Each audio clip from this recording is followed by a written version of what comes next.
Nick Anthony on Going Green show number 93. Good afternoon. Hope you are having some fun out there.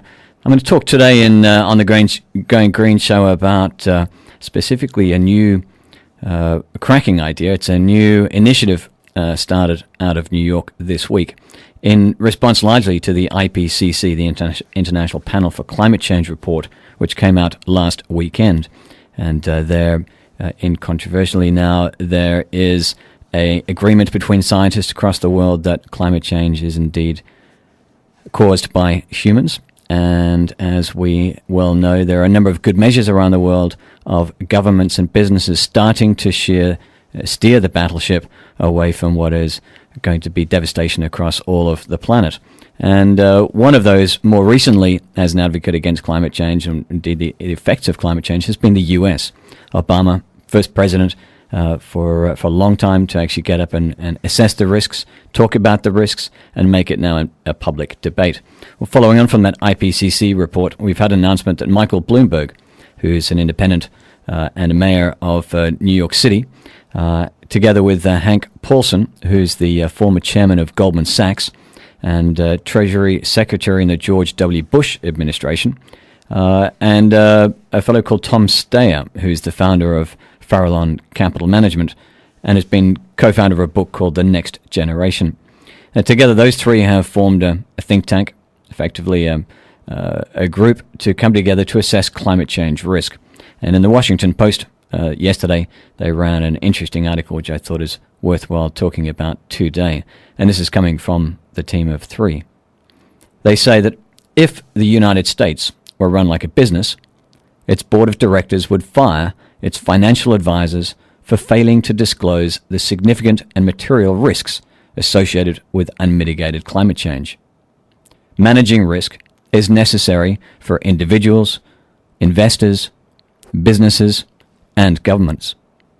As individuals, we buy insurance for our homes, our vehicles, and health because the future is unpredictable.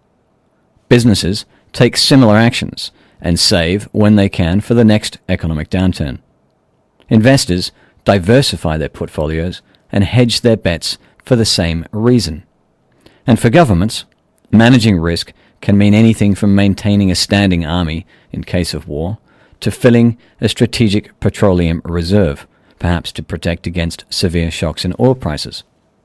As businessmen and public servants, we are intimately familiar with the systems used to manage risk. They are central to informed decision-making. Sorry, Hootie and the Blowfish prepared to jump in here. This is coming from Bloomberg, who is saying, as businessmen and public servants, we are intimately familiar with the systems used to manage risk. They are central to informed decision-making. But today, the world faces one of the greatest humanitarian and economic challenges of our time, the threat of global climate change. And in this arena, our risk assessment systems have broken down. The ignorance cannot be allowed to continue. They go on. The government officials, economists, financiers, and everyone else in the business community really need to ask, how much economic risk do we face from unmitigated climate change? Answering this question would go a long way toward helping us all prepared for the extreme weather and related economic effects that are most likely coming our way. So that's why the three of us, that is Mayor Bloomberg, the Hank Paulson, who's the former chairman of Goldman Sachs, and Tom Steyer, who's a writer of a book called Next Generation. That's why these guys came together to lead a new effort designed to just do that. It's called the Risky Business Initiative, and it looks across the U.S. economy and assesses the potential impacts of climate change, region by region, sector by sector. The analysis, when complete, will arm decision makers with the information they need to determine how much climate risk they are comfortable in taking on. I'm going to continue this discussion after the break, and also related back to a discussion we had this week with AIT, the Asian Institute for Technology out of Bangkok, who came down to see us to talk about climate change. And also on Tuesday, a meeting. I had an all-day meeting at the Provincial Water Authority, Wednesday, looking also at climate change risk and the type of assessments that are being made to protect our own water supplies here on Phuket. Stay tuned. This is Nick Anthony. Nick Anthony here, back on Going Green show number 93. Welcome back. Hope you're having a great afternoon. We've been talking about a new initiative that's come out of the US through Hank Paulson, who is the head of Goldman Sachs, also Mayor Mike Bloomberg, and Tom Steyer, who is a novelist and has written a new book about the next generation. And together they formed this thing called the Risky Business Initiative that is planning to assess the potential impacts of climate change by region and sector across the US. It's a massive task, and it's a job that's definitely required. The issues that we have from risky business in the US, that is businesses that don't factor in climate change, let alone government that don't factor in climate change, is very high. They say that the reality is that we don't yet know everything there is to know about climate change, and we don't know its full potential impact, which is exactly why we need to assess the risks. What will changes in temperature and precipitation mean for farmers and livestock producers? How will higher sea levels affect the value of coastal property? What might stronger and more frequent storms mean for the infrastructure? And of course, that's the bedrock of all of our economies. These are not theoretical questions. We already know that extreme weather events cost a lot of money. In recent years, just in the US, these costs have added up after such events as Hurricane Sandy and Katrina, the wildfires, epic floods recently in Colorado, and the die-off of pine trees across the Rocky Mountains. There's also been devastating historic floods across the Midwest, a deepening drought at the same time in New Mexico, Texas, and Oklahoma, record heat waves across Alaska and the Northeast, and the slow but intractable death of the coral reefs in the Gulf of Mexico. While it is difficult to attribute any single weather event to climate change, world climate scientists agree that climate change makes these types of events both more likely to occur and more catastrophic in scope. Even under the best-case climate scenarios, we are likely to experience more extreme weather, more droughts and heat waves, more destructive storms, and more flooding. In the wake of Hurricane Sandy, New York City created a comprehensive resilience blueprint that measures climate risk across all major vulnerable areas, from the power grid to hospitals to the coastline. Our nation needs the same blueprint. It's essential that our national exposure to climate risk be understood so all Americans can make informed decisions about the future. We believe the Risky Business Initiative will bring a critical missing piece to national conversations about climate change and help business leaders, elected officials, and others make smart, well-informed, financially responsible decisions, ignoring the potential costs could be catastrophic. That is a risk we cannot afford to take. That's a message from Michael Bloomberg, the mayor of New York, Hank Paulson, who's a former chairman of Goldman Sachs and the Treasury Secretary in the George W. Bush administration, and also by Tom Steyer, who's the founder of Farallon Capital Management and co-founder of Next Generation. They printed this in the Washington Post yesterday, and I thought it was a good article about some of the epic issues that the Americans face. We know that they've been slow to react to climate change. They've been slow to generally embrace renewable energy. They've had a tough time with the Chinese market in terms of dumping of solar panels and putting up some walls as to not allowing cheap products in to try to compete with American products. And America is, under Obama, now having to turn their own ship around and start to embrace the effects that climate change is going to have and prepare for it. After the break, I'll come back and talk a few minutes about our recent meeting last week with the Provincial Water Authority, and specifically about climate change and the risks that are associated here on Phuket. Stay tuned. Phuket's Live 89.5. Feel good. Feel good and enjoy yourselves this afternoon. It is wet out there, and I do hope you're inside at least enjoying your wet afternoon. We'll bring you some cool tunes and a bit of green news. Let's talk international green news. This week, 10,000 walruses. Yeah, you heard me right. 10,000 walruses. Actually an extraordinary phenomenon where 10,000 walruses have gathered on a small barrier island near Point Ley in Alaska. They were just spotted yesterday by scientists from NOAA, N-O-A-A. In fact, they've come ashore as shrinking Arctic sea ice has left the mammals without areas on which to give birth, and without diving platforms from which they can hunt.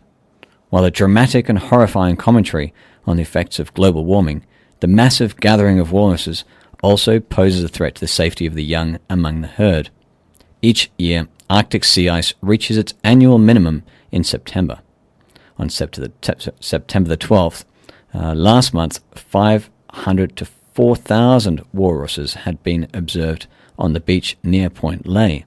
Then on September 27th, when they went back in to do an aerial survey, the numbers had jumped to 10,000. It's not the first year that walruses have come ashore in large numbers. Herds in 2007 and again in 2009, before 30,000 converged on the beach in 2011.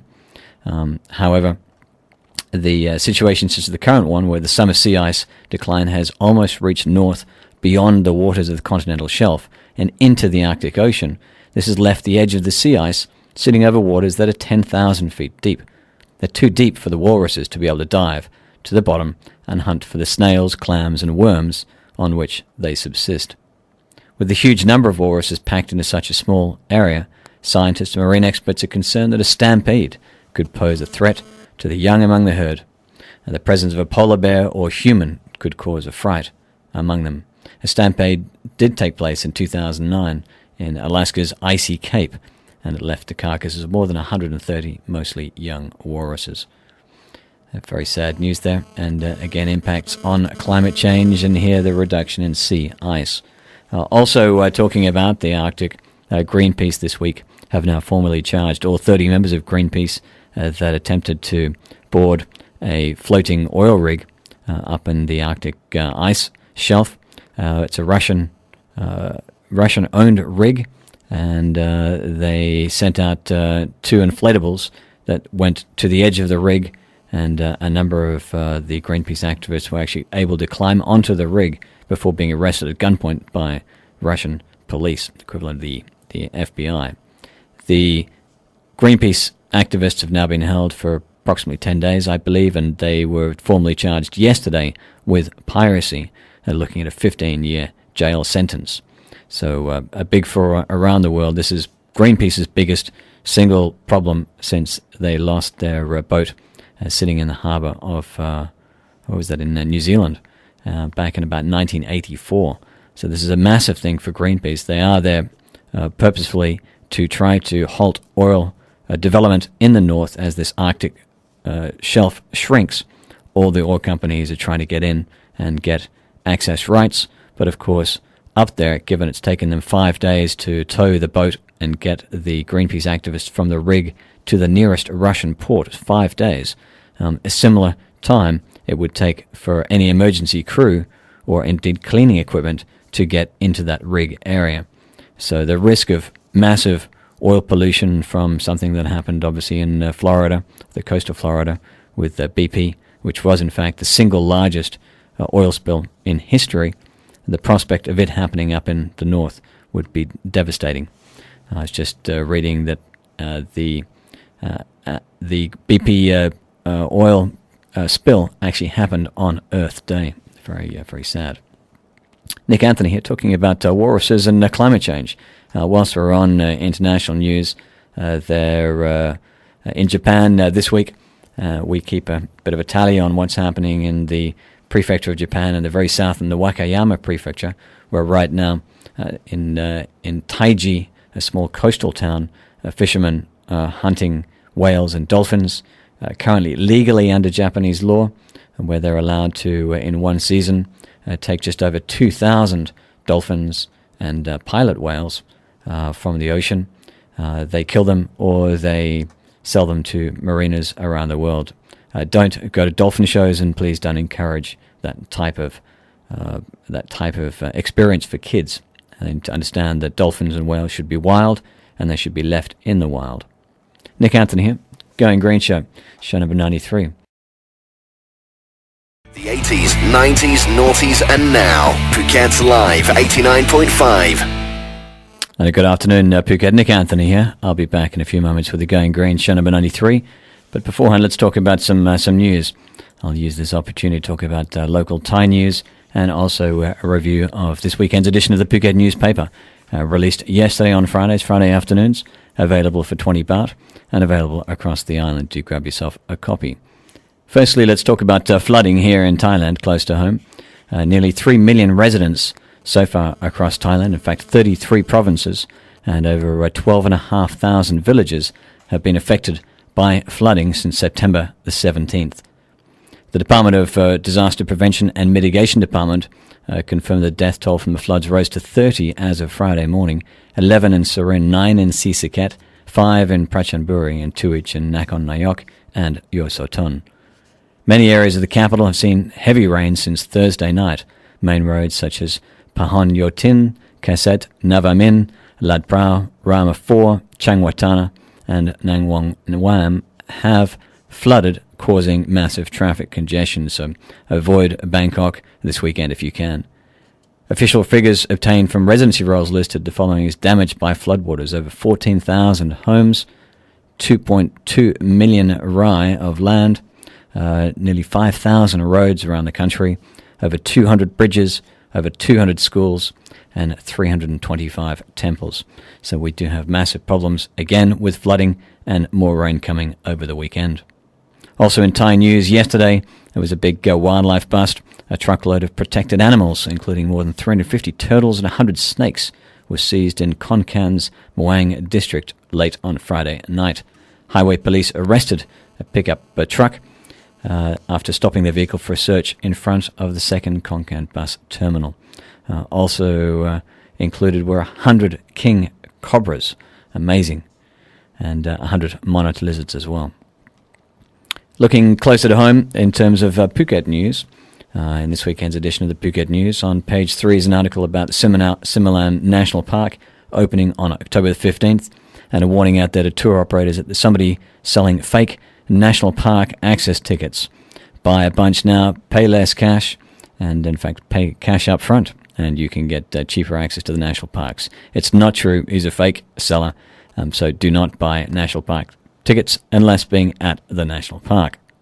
Also in the news, page 4 and page 2 of the live section, Jody has created a lovely 2-page feature there on Slow Loris and the Slow Loris Foundation, up at the Gibbon Foundation on the East Coast in Pak Lok.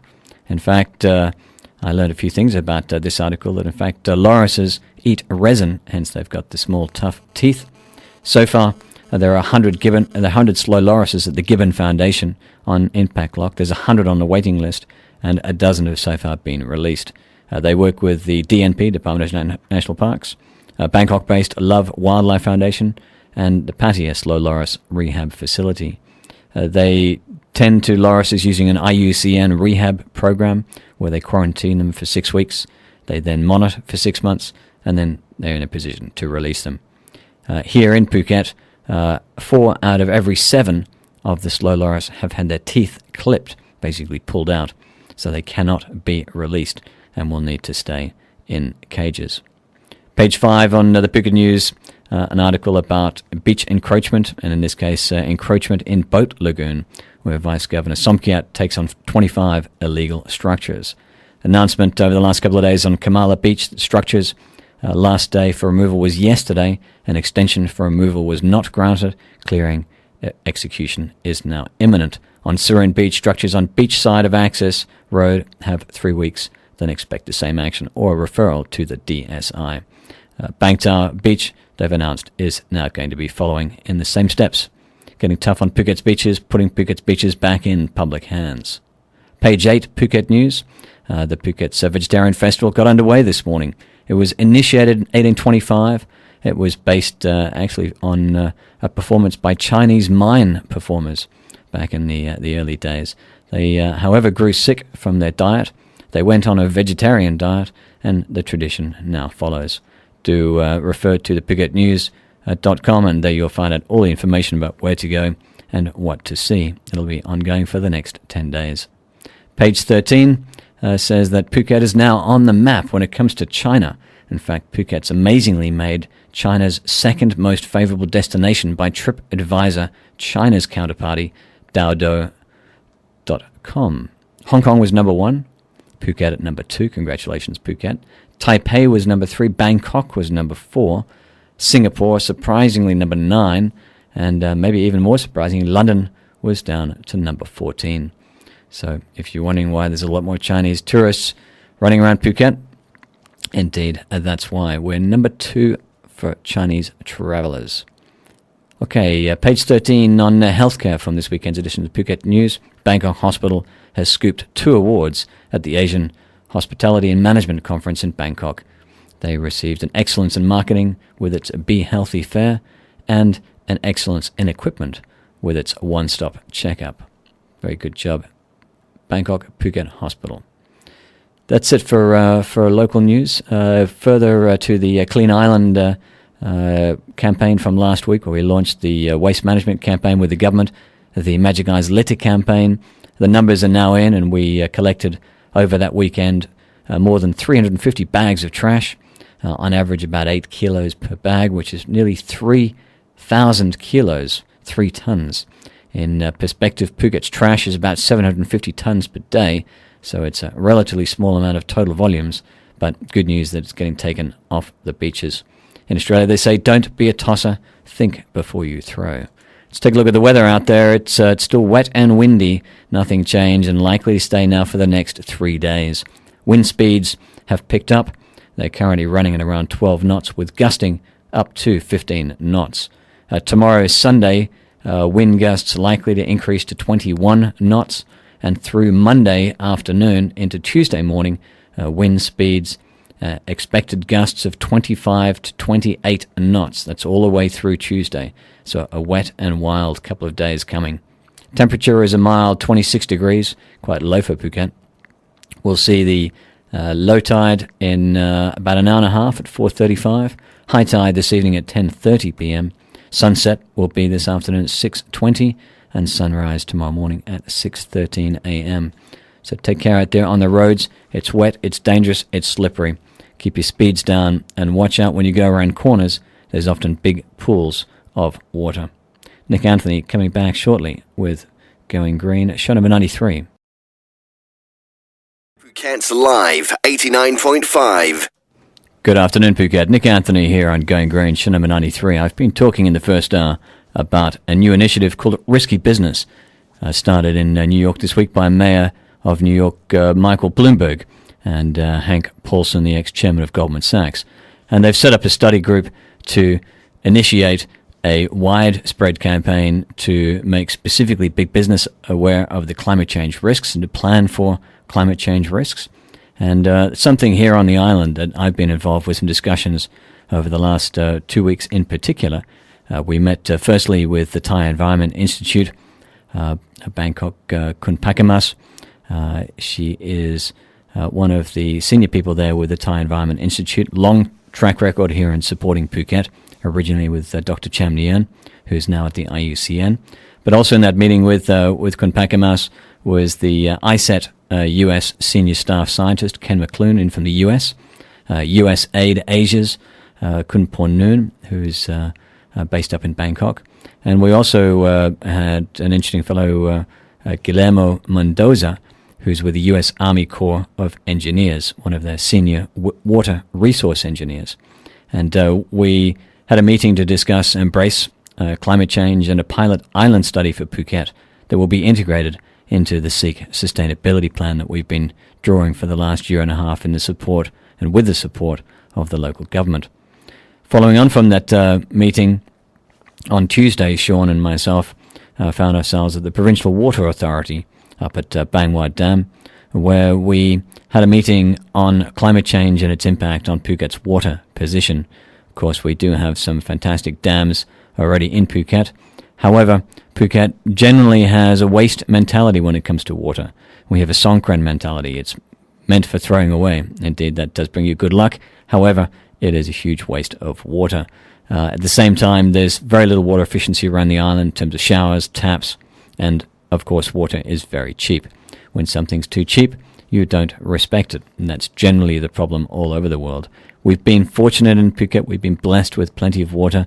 But the first signs this year of our water tables getting stretched were even felt in Surin Beach, where back in May the water table actually ran out. First time, I believe, ever. It's happening a lot around all of Phuket. We're drawing out more well water. At the same time, most sewage systems are septic tanks, which unfortunately leak or overflow when it rains, and that pollutes then the water table. And at the same time, you've got ocean acidification, and you've got a shrinking water table, which brings in more salt water, and that further spoils the water table. In Kamala, we took a very close look with AIT, Asian Institute of Technology, who hosted the session on climate change awareness at the Provincial Water Authority. They are looking at 2 pilots, one in Phuket town and the other assessing the risks in Kamala Beach. Kamala's recently had tabled in central government a massive sewerage plant. It'll be a hub and spoke system, about 500 million baht in total cost.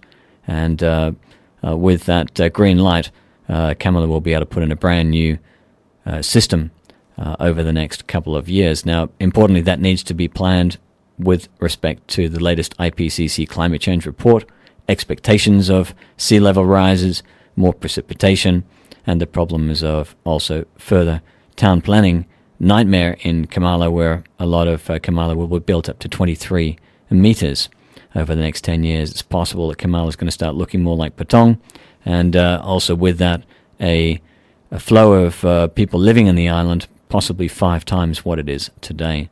So serious challenges in the planning of Phuket's infrastructure, and of all of the issues, one of the most important is to take heed of new awareness and new advice that's coming out on climate change and the issues that it's going to have here on our island. We are very fortunate that government is very proactive when it comes to knowledge and knowledge transfer, specifically on things like climate change. And we've been enjoying over the last 6 months a real positive promotion of environmental support and protection from Phuket's governor and Phuket's local government. It's great news. Stay tuned. This is Nick Anthony. We'll be back in a few moments with more on Going Green. Good afternoon, Phuket. Nick Anthony back here on Going Green, No.93. We've had a interesting show today talking about initiative out of New York to really shake up big business in the face of climate change and to get everybody aware of what's going on. Well, we can, of course, do local things. We can all think about our own actions, refuse single-use plastic bags, straws, plastic straws, and polystyrene. Indeed, just yesterday in New York, McDonald's have announced that they will now withdraw polystyrene cups from the US completely. Another great step for polystyrene. We're trying here on Phuket to work with 7-Eleven and Tesco in particular to reduce polystyrene use. Reduce your waste, reduce energy use. Waste, of course, we've got the new Magic Eyes campaign, a litter campaign across the island. And with respect to reducing energy, the Energy Ministry has been promoting locally strong energy reduction. Reuse what you can, including composting, and recycle as much of what's left as is possible. Be responsible to both Phuket and to our planet. Just speaking of local on Phuket, yesterday in Surin Beach, playing from the loudspeakers, they have a public address system which talks about often community campaigns. And yesterday they were singing a lovely Thai song that was talking about our beautiful earth and indeed keep our environment nice and clean and green.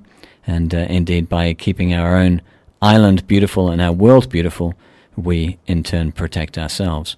That's exactly what that song's been talking about, and indeed what the government's been promoting here on Phuket. So very positive to hear it from the local PA address system.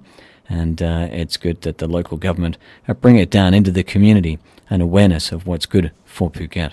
Well, do enjoy your afternoon. Take care on the roads. As I mentioned earlier, there's a massive storm front still coming through over the next 4 days, all the way through till Tuesday afternoon. The heaviest winds expected Monday afternoon and Tuesday morning. So storm brewing, and if you can, stay at home, watch the TV, do something cool, write a letter, maybe write an article for the newspaper talking about how you're green and what you do that's green, or what indeed you'd like to see here on Phuket. Have a great weekend. Nick Anthony signing out for Going Green, Channel 93.